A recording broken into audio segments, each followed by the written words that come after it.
Silakan bisa ditanggapi. Terima kasih. Dari 4 pertanyaan saya mencoba untuk merangkum.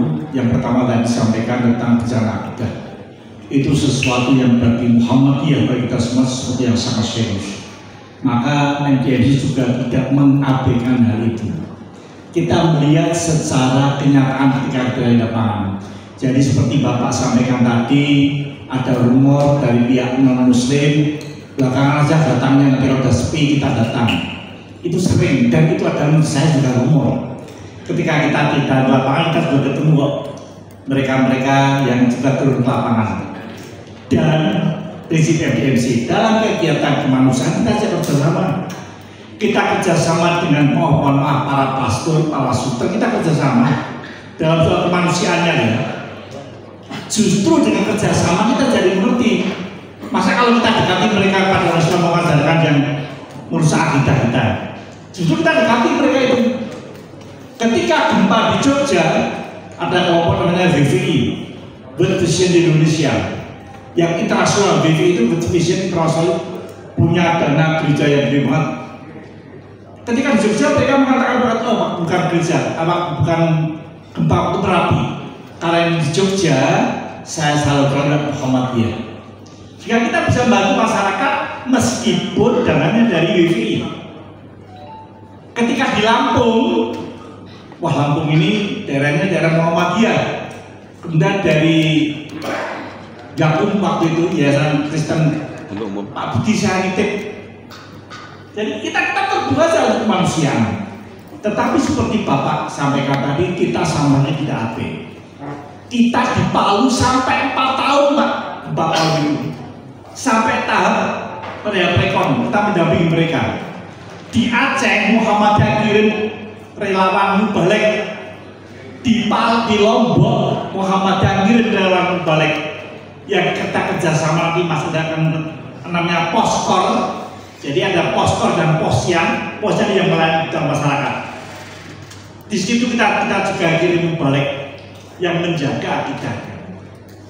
Kalau pernah terjadi di Jogja waktu gempa Merapi, orang mengungsi di tempat ibadah lain non-muslim.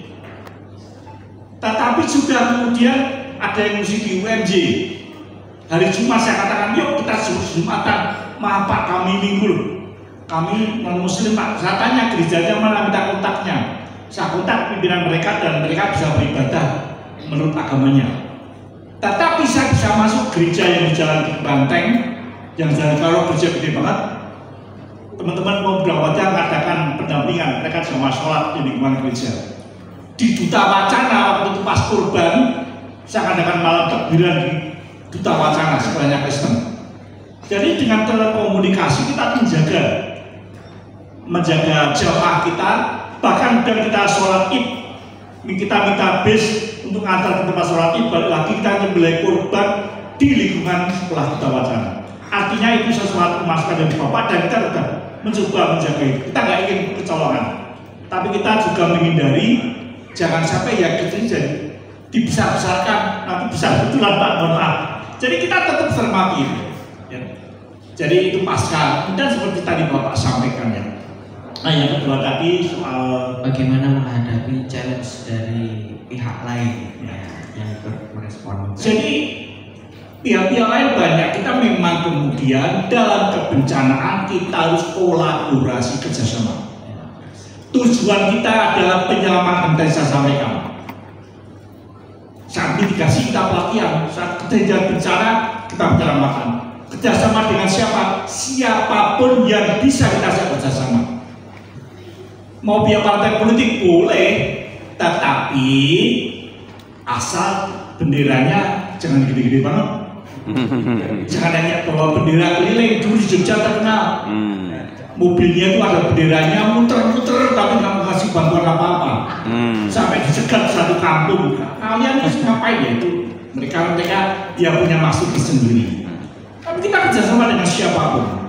Bahkan pernah di Puting Beliung kami datang lebih dulu dari pemerintah daerah. Kami dan dirikan posko di situ sampai selesai. Hari kedua datang dari partai datang memberi bantuan, pergi lagi, istilahnya hanya ngasih ilmu enggak, kita tersistem bantuan kita itu Pak. Maka tadi sama itu kita bertahan cukup lama sampai selesai. Kita baru pamit pada masyarakat, loh mas-mas mbak Nyai dari mana toh? Kok paling lama di sini? Kami benderanya nggak gede, kami dari Muhammadiyah. Di Jawa Tengah terkenal programnya pengembangan cabang dan ranting melalui penanggulangan bencana. Kita di daerah Merapi 2 bulan di sana pamit. Setelah itu dilanjutkan RPR Merapi dari cabang. Di Lombok berdiri ranting Muhammadiyah karena kita membina dengan baik. Jadi ada kesempatan banyak. Jadi kalau orang lain kita bisa dampingi agar tidak membelokkan maksud dari Pak. Kemudian tadi yang ketiga itu apakah bisa dibaca untuk jadi ini Pak, ayatnya kan jelas di surat Yunus, surat Yasin, Tuhan menciptakan asam sadi ambal komaronuran kadang ada dari sini bersab. Allah menciptakan bumi, bulan, matahari yang beredar pada garis edarnya sehingga itu bisa menjadi perhitungan. Ayatnya jelas, tapi tidak ada ayat yang menyatakan bumi, gunung meletus itu. Tetapi kita belajar. Saya kemarin ketemu tim dari USAID Amerika datang ke Jogja, pengen belajar dengan MDMC soal penanggulangan darurat kesehatan. Karena dikenal Muhammadiyah intinya kuat. Saya kemudian bicara tentang gempa di DKI. Dia punya catatan gempa tahun ke tahun. Memang bisa diprediksi. Bisa diprediksi, tetapi tidak pasti. Beda dengan penetapan Idul Fitri Idul Adha, itu pasti sampai hitungan detiknya pun kita bisa tahu. Tetapi kalau gempa nggak bisa. Ya. Gempa Jogja bisa berulang, bisa kapan kita nggak bisa pasti. Gempa Palu setelah kejadian baru ngitung, iya ya, kok maju 10 tahun ya. Jadi majunya mundurnya bisa 10 tahun. Tapi ngerti daerah itu daerah yang rawan gempa, ngerti. Tetapi kapan? Lah nggak ngerti. Aceh itu terbukti sekian ratus tahun yang lampau terjadi tsunami. Tetapi untuk memprediksi kapan lagi, kalau selisih 5-10 tahun dalam dunia geologi itu kesempit. Tapi dalam dunia kemanusiaan, ya susah. Jadi kita hanya bisa prediksi tempat. Maka saya dengan ilmu pengetahuan belum mampu mencegah terjadinya gempa atau menghitung gempa secara tepat. Merapi ketika 2010 memang diprediksi akan sangat besar seperti tahun 30, tapi alhamdulillah tahun 30 sampai 20 km. Tapi tahun kemarin hanya 13 km luapan awan panas. Itu sudah membuat kecelakaan kecil kita. Jadi kita bisa memprediksi tetapi tidak secara tepat. Sehingga apa? Kita berlatih. Seperti yang keempat tadi pertanyaan Bapak yang keempat soal kesiapsiagaan.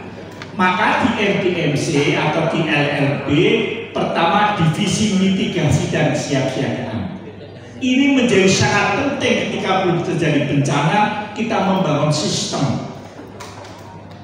Lewat mana kita kerjasama dengan para dai mengingatkan akan kemungkinan ancaman. Maka kita mengerti dua ancaman.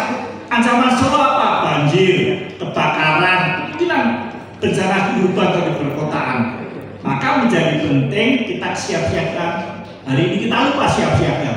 Tidak ada safety briefing. Catatan evaluasi bagi kita. Kita berada di lantai 5 gedung ITS. Bagaimana kalau terjadi sesuatu? Kalau terjadi gempa kira-kira gimana hari sekarang? Ya kita menyelamatkan diri, sembunyi dulu. Ketika gempa reda, baru kita keluar pelan-pelan dan pelan-pelan. Tidak boleh mati. Pernah terjadi di Jogja kebakaran sebuah gedung bioskop. 5 orang meninggal karena apa? Keinjak-injak, bukan karena api.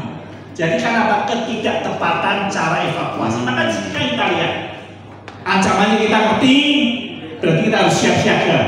Siapa yang rentan? Orang tua, anak kecil bisa jadi rentan. Maka kita latih mereka evakuasi dulu. dengan kemudian kapasitas kita naikkan. Masyarakat, bapak-bapak di rumah punya nggak titik kumpul? Kalau ada apa-apa kita lari kumpulnya di mana? Coba sekarang dimulai biasa. Ibu kasih tawarannya, nah kalau ada apa-apa larinya ke sana. Apalagi kasih titik kumpul rumah atau RT.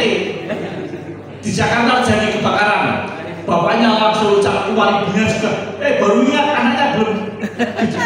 Bapaknya masuk lagi cari anaknya, rumahnya hancur, bapaknya meninggal. Ternyata anaknya sudah lari keluar tapi tidak kumpul sama ibunya. Maka biasakan titik kumpul. Saya tadi dikatakan saya dulu kerja di instalasi nuklir, punya tingkat bahaya yang tinggi.